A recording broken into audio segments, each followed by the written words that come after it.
मुंबई की बारिश भरी रात। मुंबई रात के 1:47 बज रहे थे।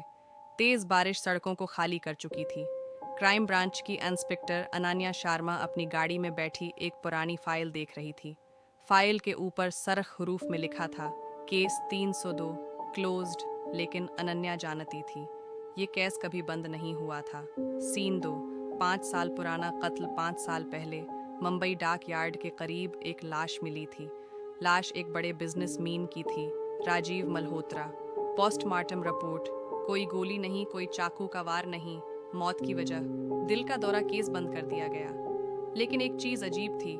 लाश के हाथ में एक कागज था जिस पर सिर्फ एक लफ्ज लिखा था, काल। सीन 3। खफिया गोदाम। अनन्या को एक गमनाम काल आती है।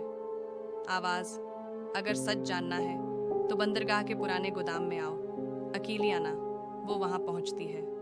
गोदाम अंधेरा था। एक मेज पर वही काली फाइल रखी थी। फाइल खोली, इसके अंदर 12 नाम थे और सबके सामने एक तारीख। सब मर चुके थे। सबकी मौत तभी हादसा लिखी गई थी। अनन्या की सांस रक गई। ये एक सेरियल किलर था जो कत्ल ऐसे करता था कि कत्ल लगता ही नहीं था।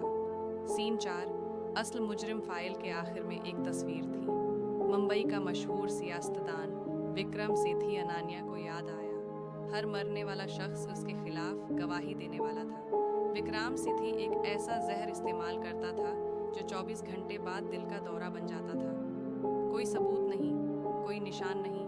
तभी तालियां बजने की आवाज आई। Impressive inspector. विक्रम साए से बाहर आया। सीन 5। टॉविस्ट। विक्रम मुस्कुराया।